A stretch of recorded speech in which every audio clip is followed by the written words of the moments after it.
ఇవాళ మనం మహిళల్లో సంతానలేమి గల కారణాల గురించి తెలుసుకుందాం. పెళ్ళై ఏళ్ళు గడిచినా చాలామంది స్త్రీలకి ప్రెగ్నెన్సీ రాదు. దానికి గల సమస్యలు తెలుసుకునే ముందు అసలు స్త్రీలలో సహజంగా గర్భధారణ ఎలా జరుగుతుంది, స్త్రీ యొక్క పునరుత్పత్తి వ్యవస్థ ఎలా ఉంటుందో చూద్దాం. ప్రతి మహిళలో 2 అండాశయాలు అనగా ఓవరీస్, 2 అండవాహికలు అనగా ఫాలోపియన్ ట్యూబ్స్, ఒక గర్భాశయం అనగా యూట్రస్ ఉంటుంది. ప్రతి నెల అండాశయం నుంచి ఒక పరిపక్వమైన అండం విడుదలై అది అండవాహికకి అనగా ట్యూబ్కి వచ్చినప్పుడు వీర్యకణంతో కలిసి పిండంగా ఫలదీకరణ చెంది పిండంగా మారుతుంది.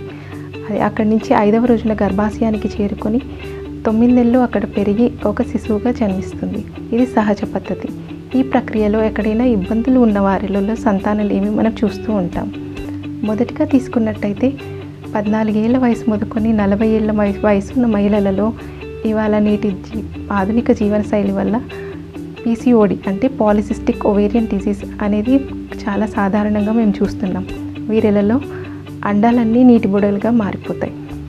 అండం విడుదలలోనే కానీ పెరుగుదలలో కానీ ప్రాబ్లం ఉండొచ్చు.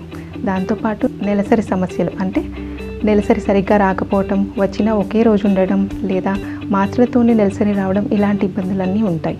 దాంతోపాటు అధిక బరువు, మొహం మీద మొటిమలు రావడం, అవాంఛిత రోమాలు, అధికంగా జుట్టు రాలిపోవడం తదితర సమస్యలు కూడా ఉండవచ్చు. రెండవది అధిక వయసున్న మహిళలు. వీళ్ళల్లో అండాల సంఖ్య మరియు నాణ్యత క్రమేపీ తగ్గిపోతూ వస్తుంది. ముఖ్యంగా 35 ఏళ్ళు వయసు దాటిన వారిలో ఇది చాలా కామన్గా ఉంటుంది.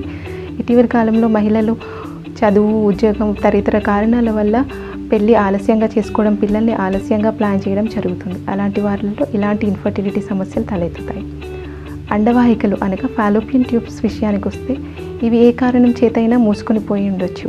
ఇన్ఫెక్షన్ అయి ఉండొచ్చు, ఏదైనా పస్ కలెక్షన్ అయి ఉండొచ్చు, లేదా ట్యూబర్క్లోసిస్ మన కంట్రీలో చాలా కామన్.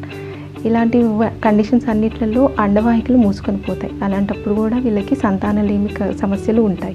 గర్భాశయ విషయానికి వస్తే గర్భాశయంలో కణితులు అనగా ఫైబ్రాయిడ్స్ ఉండొచ్చు, పాలిప్స్ ఉండొచ్చు, గర్భాశయ ఆకారంలో కూడా తేడాలు ఉండొచ్చు. అంటే కొంతమందిలో సెప్టేట్ యూట్రస్, సబ్సెప్టేట్ యూట్రస్ కూడా ఉండొచ్చు. అలాంటి వారిలో కూడా సంతాన రాహిత్యం కలుగుతుంది.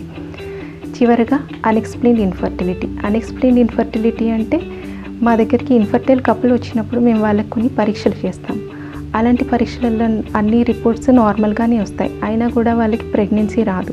ఇలాంటి వాళ్ళల్లో అండం నాణ్యతలో లోపం ఉండొచ్చు, ఫలదీకరణలో లోపం ఉండొచ్చు. అలాంటప్పుడు వాళ్ళని అన్ఎక్స్ప్లెయిన్డ్ ఇన్ఫర్టిలిటీ అంటాము. ఈ పైన సమస్యలన్నిటికీ ఐవీఎఫ్ అనేది ఒక గొప్ప వరంగా మనం భావించవచ్చు.